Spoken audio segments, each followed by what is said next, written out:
Welcome to It's a Woman's World, where we'll meet achieving women making a difference in our community. I'm Carolyn Bruna.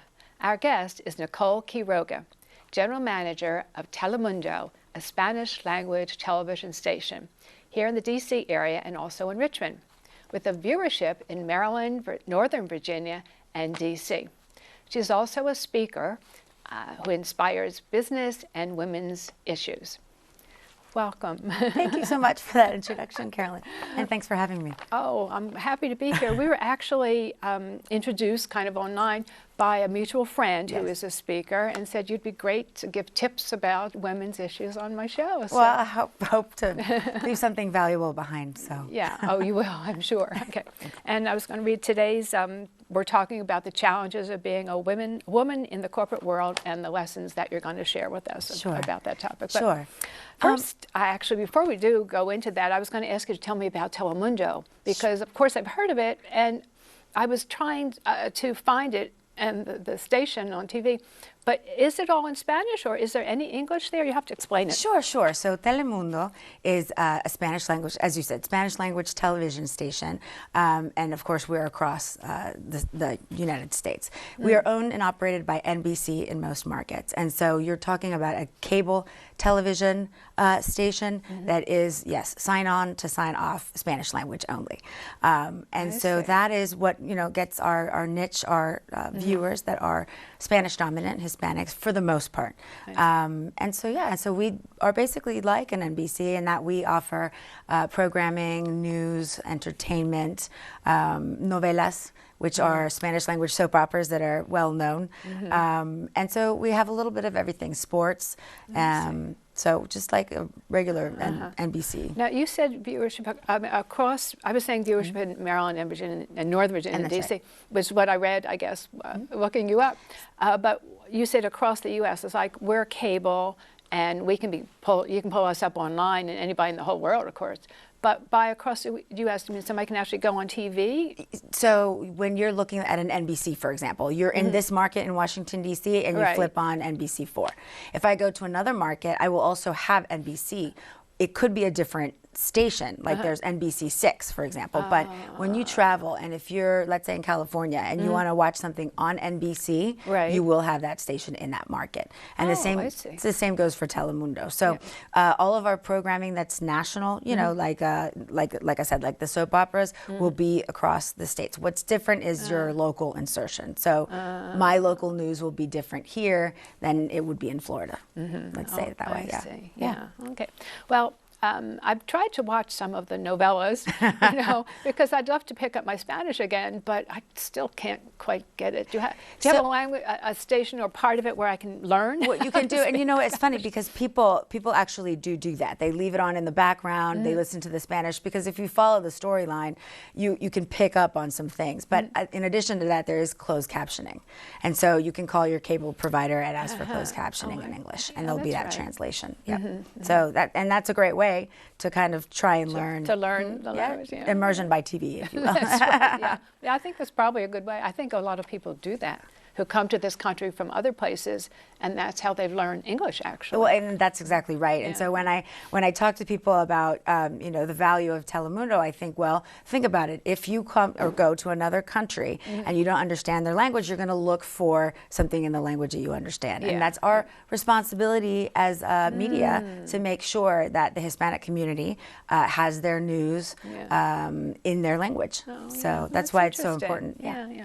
Actually, let's get back to let's go into your field and being a general manager, and a field that is not predominantly women at all. Right. So, and why did you decide to even go into this field? Well, actually, I started in communications. So I got my major in communications. I majored in communications simply because that's always been an interest to me. Writing and speaking and communicating with people, and I wanted to learn that art, if you will. And then when I started at Telemundo, I actually started as the administrative assistant to the president. So I literally clawed my way up the ladder, if you will. But I did it through business development, people to people relationships, and sales, which is basically at the end of the day what that's about. And so I learned at that time what was happening. That was about 20 years ago when I started. At that time, the Hispanic community wasn't very much on the radar of corporations and advertisers and things. They didn't realize the power that we were and the power that we have grown to be. Yeah. So it was my job to go into corporations like Toyota or Bank of America and explain to them the benefit of doing business with this community, of doing their advertising and sending the message out in Spanish. Why would it be important for them to reach the Hispanic consumer, right? And how would that benefit and increase their bottom line? That was a fun job. Let's flip though to a young girl, a young woman in college, perhaps today. Would you recommend, who wants to go into the communications field or the media field, would you recommend that she also take communications and also start, how would she begin to get a job in this particular field? Just a little bit of that background before we go into other things. Sure. So for a young professional that's looking to get into media, now, I obviously, we'll say that media today is a whole different area, right? We're talking social media, which is now being called just media, but that's just kind of understanding your environment. So there's many different things I think that a young woman professional can choose to do in the area of media. So my advice to them would be to really decide what it is that you want to do. If you want to do marketing, if you want to do social media, you can pick something, but honestly, you're going to end up doing a lot of things. So, I would say to someone, do take communications, because you're going to learn all different kinds of things. And then be prepared to multitask and be very aggressive about the things that you learn. And this goes for any industry, quite frankly, but especially in the media, because nowadays we need to do everything. And by that, I mean what? If you're going to be a journalist, for example, before you were a journalist, you studied journalism, and there was a camera guy, and there was a producer, and so you had different people helping you do your craft. Today, you are the producer, you are the cameraman, you are the journalist. Wow, that's very different, very different. It's completely different. And so my advice to the young professional, yes, take communications, learn aggressively, and be prepared to do many, many things. I see. Yeah. Now, it's interesting because when you were saying you added social media, and my mind was on just the media, the TV world, but of course there's that. It all encompasses each other now? It really does. And what's happening is screens are divided now. And what I mean by that is I no longer need to go home and watch TV. I literally have I'm walking and have the TV in my hand. And that will evolve to just our devices. I do believe that in the near future, we're going to be taking our TVs off the wall and basically having a room for our tablets, and things like that. And eventually, we're going to just have them in space. Like, we're going to have the ability to watch TV kind of in the air, if you will.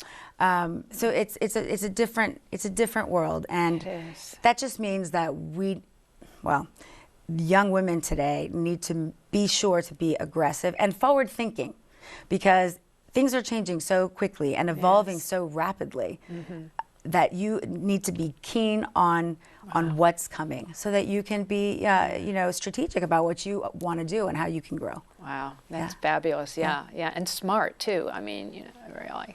So who were your influencers? How did you even get yourself to these points? So you know what, I tell you what, and it's going to sound a little traditional, but it's true. My mother was a working mother. So I was able to see her hold down the house and hold a job. And I do remember sitting and watching her get dressed for work, and just her demeanor. And that was a huge influence in my life with her as a working mom. When I got to Telemundo, and I mentioned that I was the executive assistant to the president, at the time there was a woman who was also kind of moving through the ranks, and she was in sales. And she turned out to be my boss, and so she was a huge influencer. I was very lucky to have, people in my workplace that I was able to connect with, and watch and shadow and learn from. Yes, I remember. I was telling you, I pulled up some of your videos and things, your other interviews online, and I remember you saying that you have a close connection with your family. I do. So yeah, I do. That's helped you.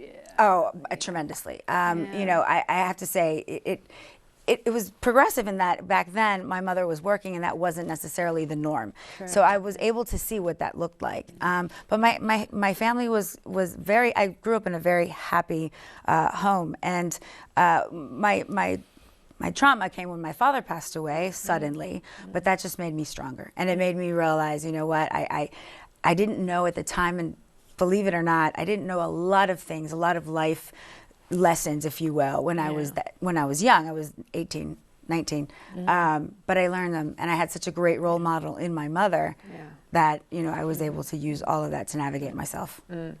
And then speaking of role models, I also heard you talk about on another show mentors, and I'm really in favor of mentors, and I hear you had a mentor. So tell us a little bit about what your mentor did for you, what mentors should do for other people, other women, young women particularly. Right. Yeah. Well, my mentor is the woman that I'm saying. So the woman that was in my office turned out to be my boss.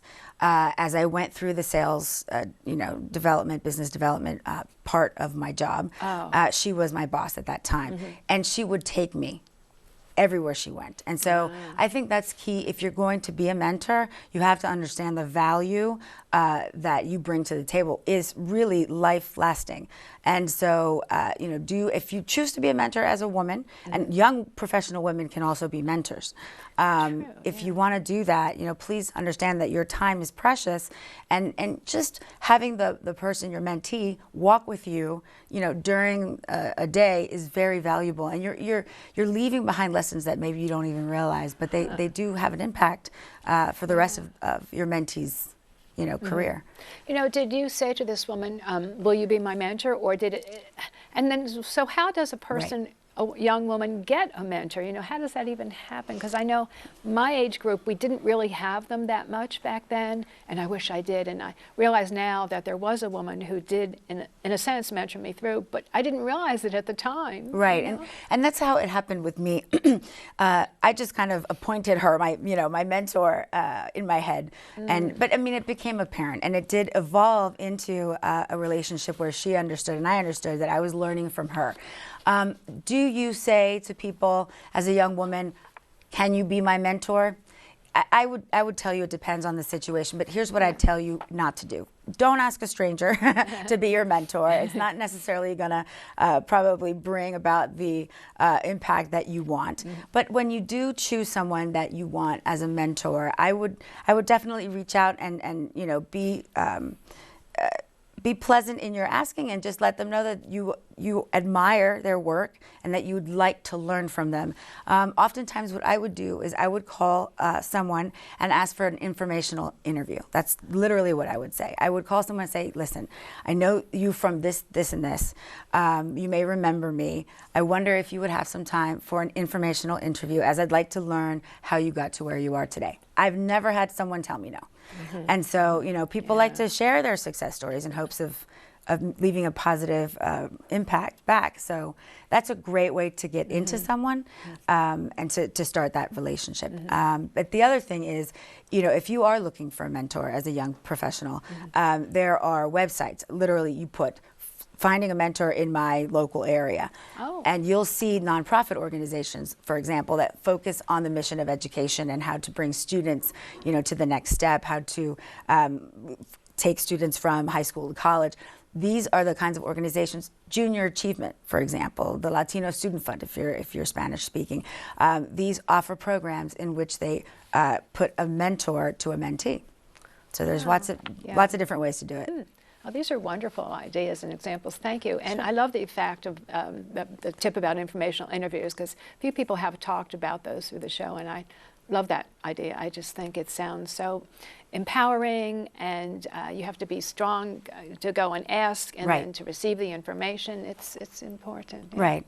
Yeah. We're going to take a break for a minute. We'll break for a short public service announcement.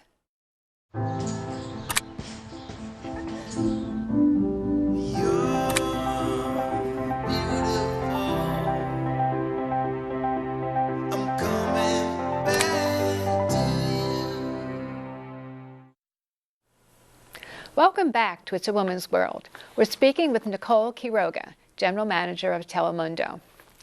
Hi, Nicole. Hi, This Karen. time we're going to concentrate on being a woman in the corporate world, and then, of course, your tips for other women, which we already mentioned quite a few that I really, and we were saying during the break, my favorite one is, of course, the informational interview. So, So let's go from there to, well, tell me, is it difficult being a woman in media leadership? Yeah. It comes and goes. Yeah, sometimes you don't notice anything, that everything seems to be equal and in its place. But depending on certain meetings or certain, exchanges, it can be difficult. There is still gender inequality. And I think the important thing is for us to recognize that it's still there and not pretend it's not. But it does happen where if I'm in a boardroom, for example, and there are, I'm the only Latina or the only woman there, or let's say, you have 2 out of 10 women, out of 10 men, you have 10 people, you have 2 women. You do notice a difference. Perhaps maybe you get talked over. Your ideas maybe not considered as much. There are those quiet little things that do affect how effective you are, and so that happens. The other thing that unfortunately still happens, and I say this, truthfully, you have unprofessional men who will make a comment or do a snide remark or do something that is aggressively in your face, making sure that you are reminded that you're a woman, and that's not only inappropriate, it's unacceptable. And so yes, it does exist, and yes, it makes it tough sometimes, but I do feel that it is improving, it is evolving, and there are things that you can do to avoid certain situations. Oh, actually, that's what I was just thinking about. Do you have a tip if that happens or when that happens to a young woman? Does she speak up right away? Of course, all this has been in the news lately, too, and it's probably going to be in the news for quite a while, because this thing about the way men and women are interacting in business, and sometimes not the correct way, if there's a man coming on too strong or whatever we happen to think is happening. There's a couple of different questions in my mind. One is it partly ageism? And the other is, what does a young girl, woman do in this particular situation? Or should she do anything, And when you say, is it ageism, do you mean that? Meaning, I think when years the younger ago, woman? years ago, it was more accepted. It wasn't, well, maybe not accepted, but it wasn't talked about. Today, finally, luckily, it's out there. So will, by ageism, will the other people be retiring soon? Oh, the older men who have been saying this. I don't know why that's in my mind, but it is. I'm not even sure if that's totally true. Sure. I think we've seen it evolve, and I think that's what perhaps you're saying. It certainly has evolved, and it's gotten better.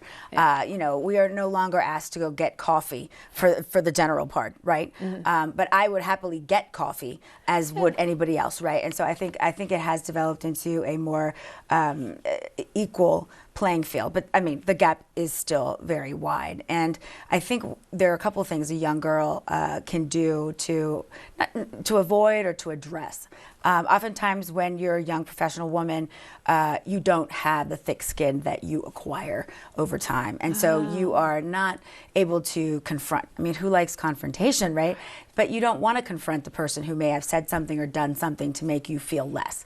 And so you're kept internalizing, you internalize that, you don't let it happen. I mean, you don't say anything. But what happens in that exact moment where that exchange takes place is by not saying something, you're setting a boundary, and you don't even realize it. So you think that you're being courteous, or that you're thinking, gosh, maybe I'm mistaken. We tend to do that a lot. Maybe it's my fault in all of this. But what you've just done inadvertently is you've set a boundary, or lack thereof. And you're letting that person know without saying anything that you're okay with it somehow, some way, or that they got away with it, which is worse. So the first thing I would say to you, to a young woman, is, take into consideration how you say it and when you say it. But if something happens that makes you uncomfortable, that's all you need, and you should say something. And it could go very well, like, may I speak with you for a moment, and then just say, this made me uncomfortable.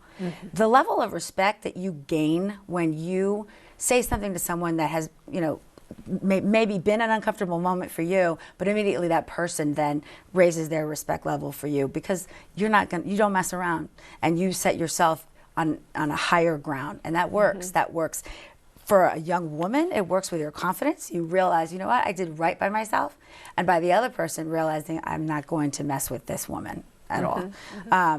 And so I think that's important. The other thing that I find, if you're in a situation that is really uncomfortable for you, you pick up the phone or go and see your HR representative and let them know about the issue. I believe that organizations need to be responsible as well.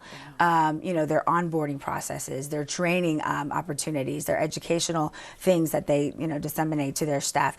They need to let the staff know what's tolerable, what's people are able to do and what they're not, it's not going to be tolerated. And so by letting your HR person know, that's another option for you if you're uncomfortable. Yeah, oh, that's very good. Yeah, there's fabulous tips there. Thank you. Sure. And that's true, HR, and that leads me to the thought that wherever we're working should also have some culpability, some responsibility for the atmosphere as well. That's right. And so we need to just let them know, and hopefully they will be responsible enough. Right, because it's something that can start from the beginning. And again, this has evolved to a much better place than when it was. Yeah. But you know, men have come, and I've had many conversations with men about this. Many men, though, have come to appreciate, obviously, workforce diversity, realizing that women do oftentimes have different processes, different thoughts, different angles, different ways of managing certain situations. And I find that that's really a positive thing, that many men in the workforce have appreciated our place as well. So that's a good thing. Yeah, oh, actually that reminds me, I've read a number of studies that said that businesses and some business models that do have women either on their boards and working for them do bring, the bottom line is really improved by having the women there. So we bring a lot to it. That's right. And for a while it wasn't recognized or maybe wasn't studied, but now luckily it is, yeah. I'm reading similar articles. What I find is interesting is, you know, we have a tendency to be nurturing as women, and I don't stereotype, but I say what's the fact. We're the mothers, you know, we're out there and we raise our children, so we have that nurturing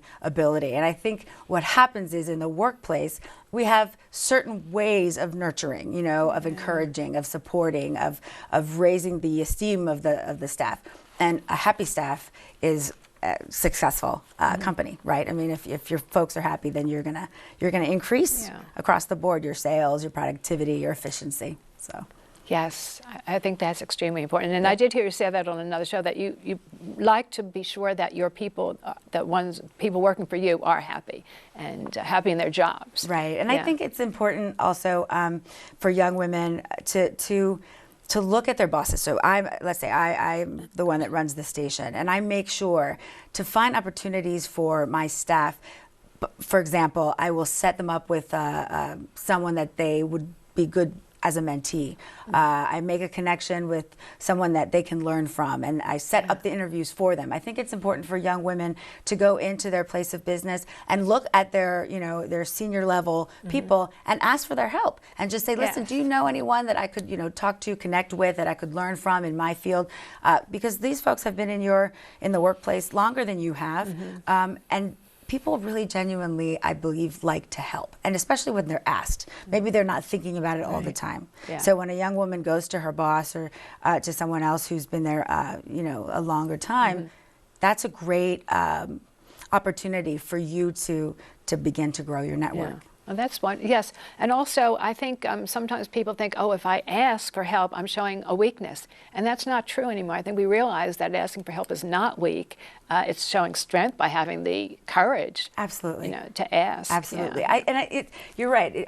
Back in the day, I wouldn't ask a lot of questions because I didn't want to appear like I didn't know, right? True, right. But I think we all know that, number one, first of all, you have the internet at the, you know, you can look up anything, and so therefore, you know, we do have access to answers, but yeah, you're not supposed to know everything. And I think, you know what, people find it very refreshing to be asked something, and oftentimes they won't judge you, and so that's a win-win for everybody.